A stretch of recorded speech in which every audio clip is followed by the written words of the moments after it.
bank runs? What is a bank run? So the bank runs were when the banks were forced to close because they didn't have enough money to like pay out the people who were drawing out all of their money.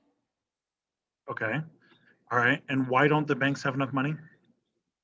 It's because they don't keep it on hand. They keep it as like a number written on a paper. Right. And where is the money? Uh, I forgot. So it's invested in things like people's homes and people's car loans and stuff like that, right? So they use the money to pay for all the other things in the form of like loans. Okay. You know what I mean? So like if you Yeah. know, you got $200,000 from me to buy a house, I took that money, paid whoever owned the house, bought the house, right? And then you make the payments to me every month with it, right? So the money doesn't, the banks just don't have the money. The money is spent, right? They spend it out onto these loans and stuff. Um, but like over the course of your loan, you're going to give me, $250,000 over the course of the loan, right? So like, Mhm. so so that's why I spend the money that way. All right. So um, why are bank runs so bad? Why are these bank failures so bad? Because when the banks shut down and go bankrupt, then all of the money just disappears. So nobody has any money left because they stored their money in the banks. Yeah, right. The banks, all the money just disappears, right? Essentially, and it causes massive unemployment, right? Like it has this like domino effect of all these other. This group loses their money, which means they can't pay this bill, which then means this business has to shut down, which means that unemployment rises. All right, did we get to unemployment? I don't think we did we? We did not. Okay, so let's make it a new number. What number are you on? D.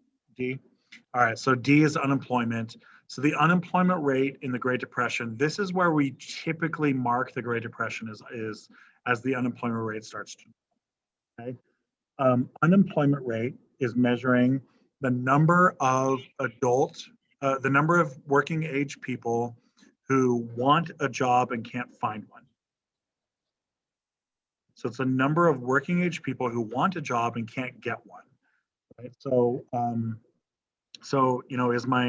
is my 10-year-old daughter part of the unemployment rate? No. No, right? And neither is my 95-year-old grandmother, right? Because neither of them are looking for a job. But also like a 30-year-old woman who is choosing to be a stay-at-home mom, right? She's not looking for a job either, so she doesn't count either. Does that make sense? In a normal healthy US economy, do you know what the unemployment rate is normally? No clue. So in a normal, healthy US economy, the unemployment rate is somewhere between like 3 and 4%. Okay. Ideally, you want the unemployment rate to be zero, right? But zero doesn't exist. Like it's a fake concept, right? There's always someone who doesn't have a job. Always, right? It's just the nature of like companies closing down or like people moving or people whatever. Like if you're moving across the country for some other reason, you have a period of time where you don't have a job, right? So there's always some kind of transition. A healthy US economy would be somewhere like 3% usually, right? Um, in the Great Depression, throughout the Great Depression, the unemployment rate is not going to dip below 14%, and it's going to dip as high as 25% for the national rate, right? So this means that the Great Depression, at the best, is 3 times worse, right? More than 3 times worse, 4 times worse actually than normal, right? 4 times as many people, sometimes as much as 8 times as many people. Okay, and I want you to make a note here in your notes about the unemployment. Unemployment affects different groups of Americans differently. The first people to be fired are women. Okay, the first people to get fired are women. If I own like a factory and I have to fire people, I'm going to fire my women first. In fact, I might be legally obligated to fire my women first in some states. In some states, I have to fire women first. And the idea here is that if a woman is working, then that woman is a bonus. Like she's getting bonus money because she's getting bonus money because her husband is the one who's actually like supporting the family. Does that make sense? Right? And so it's okay, right? Okay to fire the women first. Okay, so the women's unemployment rate is something closer to like 2/3. It's closer to like 67%. Okay, the next group that is really disproportionately hurt, this shouldn't surprise you, African Americans. Because of course, if I have to fire, I have a factory, I don't have any women employees, and I have to start firing people, I'm going to fire the black people. Because if I fire a white person first, the white people are going to flip out that I fired them first. You know what I mean? And then I have like a race riot in my factory instead. And so instead, I just, fire the black people first. Okay. African American unemployment is over 50% in this time period. Over 50%. So it's bad, bad, bad, bad, bad, bad. There's also geographic differences, as you're going to see. You're going to see here in just a minute some of the geographic differences, right? Unemployment in New York is not as bad as unemployment in, say, Texas, right? And you're going to see why in just a minute. So I'll leave you in suspense for just a moment. But there's geographic differences as well. Cool. Okay. Okay. So Hoover is going to demonstrate to us why he is generally considered a bad president. And his response is a response of rugged individualism. Now, I know I gave you that term earlier. What does that term mean? It means like everything is the result of what the individual does. So if you get fired, it's your fault. Yeah. So Hoover basically believes in this, right? Laissez-faire economics. He believes laissez-faire economics in the sense of an economic system, but he believes like rugged individualism in the case of like an interpersonal kind of system concept, right?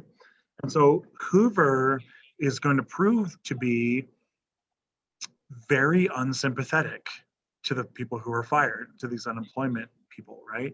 Is because they're going to come up to him and they're going to say, I was fired, my factory shut down, I was fired, I need a new job. And he's going to say, if you were a better employee, maybe your factory wouldn't have been fired. Maybe your factory wouldn't have shut down. Maybe you would, if you had a college degree or if you had more skills or if you moved to a different area, right? He's trying to put that responsibility on people. Maybe that's right? Maybe there's some truth to it, and at least in like an economic philosophical sense, I think we can recognize that there's some truth in that statement. But if I just got fired and I can't feed my kids, I don't give a crap about his economic philosophy. You know what I mean? I just want to feed my kids. Like I'm the one who's going to be homeless. I don't give a crap if the textbook says that he's right. Does that make sense, right? Yeah. He's going to pass something called the Hawley-Smoot tariff, which is going to go down in history as like one of his worst things. He basically puts a tariff on all foreign goods entering the United States. Now, you know what a tariff is? It's like they just raise the price of it. It's a tax. Yeah, it's a tax on foreign goods. Okay, so he puts a tariff on basically every foreign good, all foreign goods in the world. Now, this is going to backfire on him. Why do you think it's going to backfire? This backfire is bad. Oh, wait, before we get to the backfire, why is he doing this? What's his goal? He wants to boost like the American businesses, I guess. Sure, right? Like if I'm going to buy a car and that German-made Mercedes-Benz has just become 30% more expensive, then I'm going to say, nah, screw that. I'm going to buy this American Ford, right? That's what he wants. He's trying to get American consumers to buy more American stuff. Okay, it's blows up in his face badly. Why? Why do you think? There's a lot of goods that are from other countries. There are, okay, but you're thinking you got to be bigger than that. What are the other countries going to do when we pass this? Oh, they're not going to be happy. And then what are they going to do? Put tariffs on us.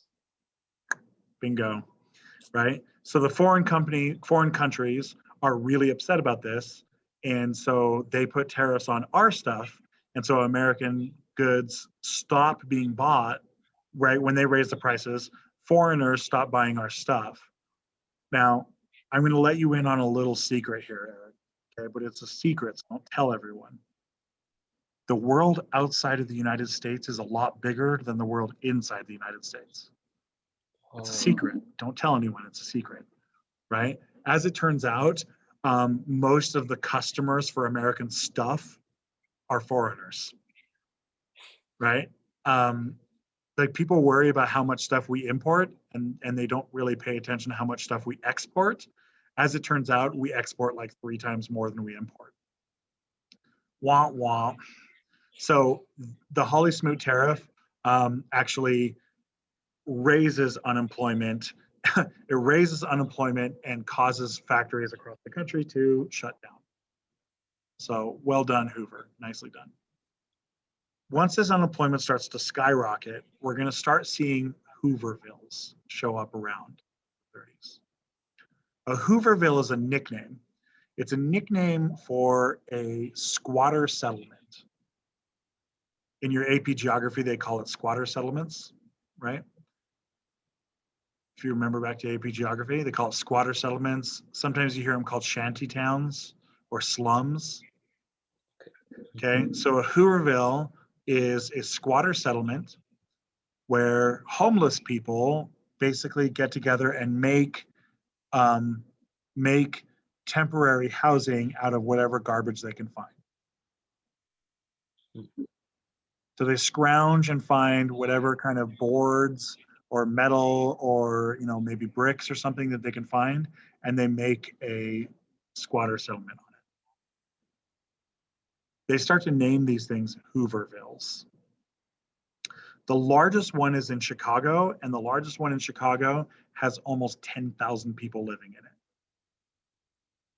10,000 people living in a homeless village. Okay. Now, Hoovervilles are illegal. They're illegal, and Hoover hates these things, hates them so bad, and he hates that they're called Hoovervilles. So Hoover starts to tell people to tear them down, right? And so cities will drive in and start bulldozing these things down, right? They don't kill anybody, right? They warn people. But what's the big problem with that?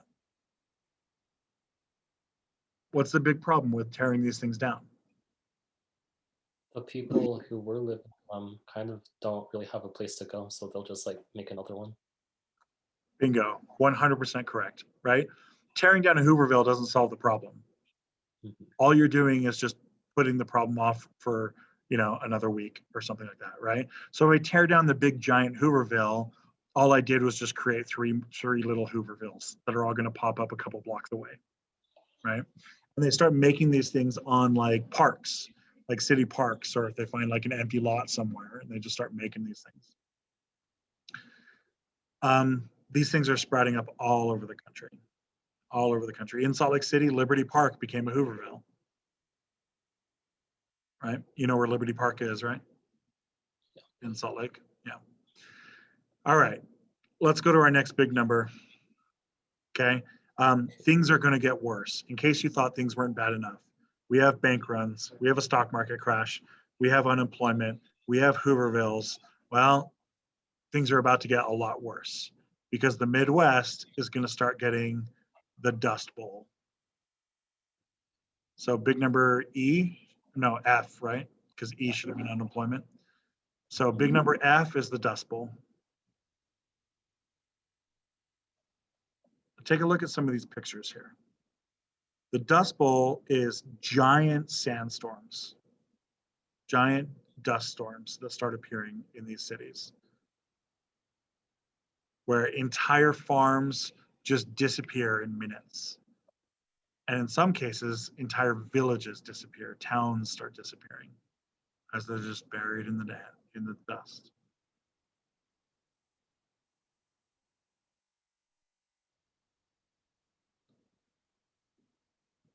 Okay. All right. So what the heck is going on here? Okay.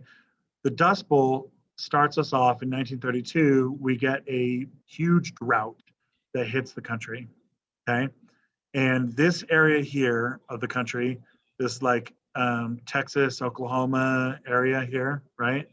This area here is basically completely destroyed. This orange is basically completely destroyed, where that entire region looks like this. Okay, that's the entire region looks like that. This yellowy color, this lighter orange color, is like mostly destroyed or severely destroyed, right? We're getting this massive area of the country destroyed, and it's going to cause, well, let's deal with the cause, right? So, what causes the Dust Bowl? Number one, a drought. Okay, number one, there's a drought. But we've had droughts all the time. Droughts are natural, right? There's like a natural life cycle of the planet where you get dry periods, wet periods. You know, it'll be wet for 5 years and then it'll be dry for 4 years and wet for, you know what I mean? Like we have a natural life cycle to the planet. So that's, nobody can blame for that. The real problem with the drought is something called the Great Plow Up. And the Great Plow Up was in the 1920s when farmers had all brand new farm equipment that had just been invented, new kinds of tractors and combines and new kinds of machines that plow the fields and dig the fields and stuff, right? These new machines make every farm 4, 5, 6, 10 times more efficient. You can cover way more land than ever before. If it's just me and a donkey, I can only cover with me and my donkey, I can only cover like, an acre. But if I've got a tractor and a combine and all these machines, then me by myself, I can now cover, 50 acres. And so all through the 1920s, farmland spread all across the Midwest and this massive, like rapid spread across the whole area.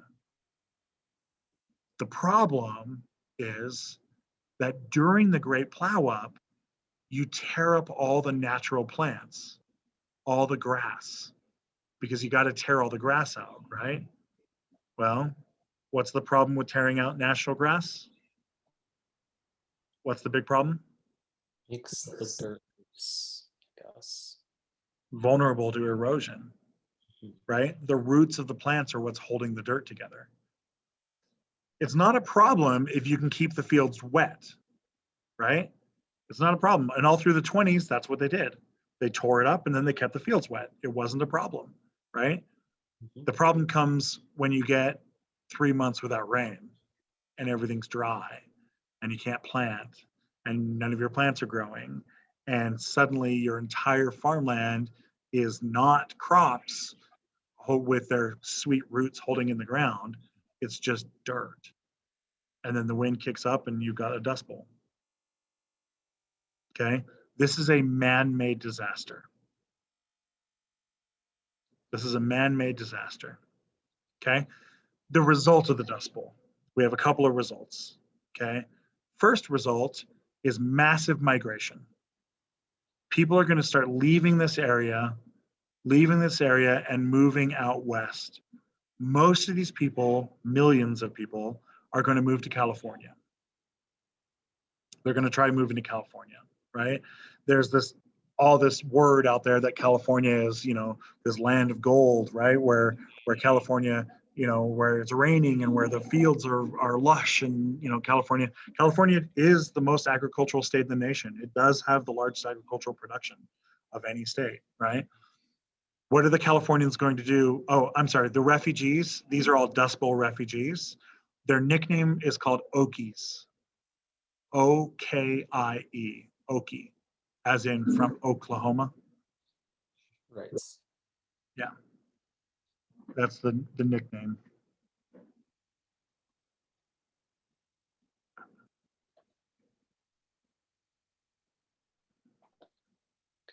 Okay, so what's California going to do to these guys?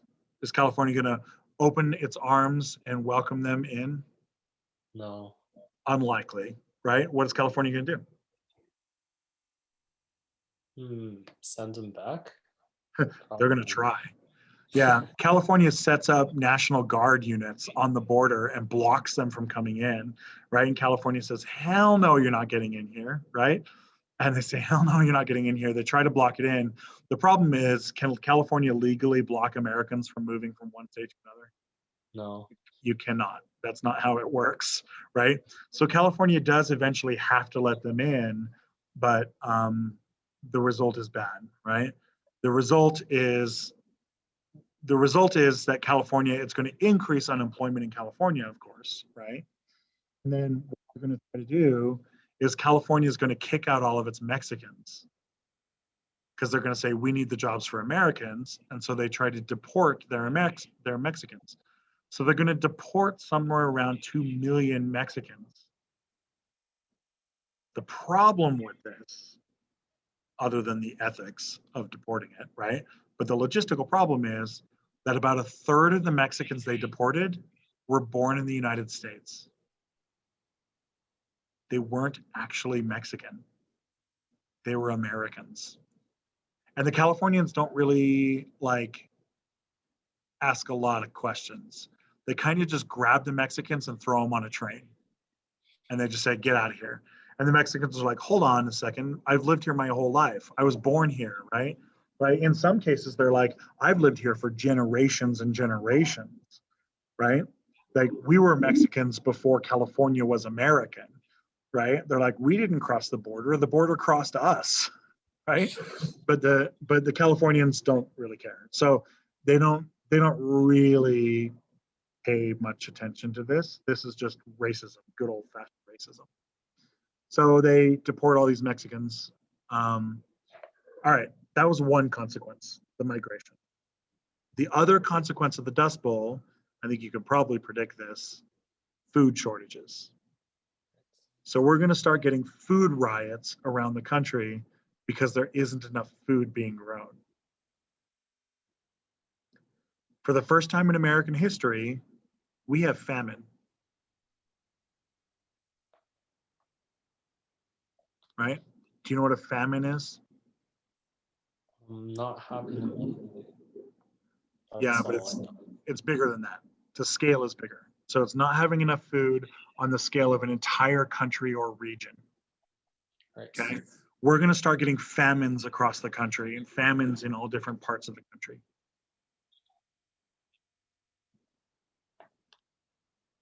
Okay. Here's our last big problem. So the government's out of money. Unemployment is through the roof.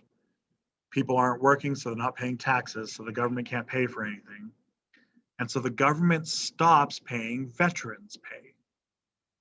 They stop paying their veterans benefits. Now, these are World War I vets who were retired after World War I and get a like monthly paycheck from the government. And in many cases, many of these cases, these are injured World War I vets who are being paid for their injuries. Now, this is called, the Army calls it bonus pay, but I don't want you to get like tripped up on the modern use of the word bonus, right? Like when modern people say something is a bonus, you think it's extra, right? If I tell you these are bonus points, you think that they're extra points, right? The Army uses the word bonus, at least back in this time.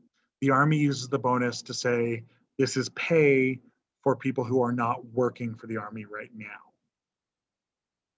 Oh. Right? So these are retired people, injured people, right? So if you lost your leg in World War I, then you are getting paid like, $100 a month for your leg. Does that make sense to you? right? And the Army calls it bonus pay, but students oftentimes kind of misunderstand the use of that word, right? Because modern day people don't use the word bonus that way anymore.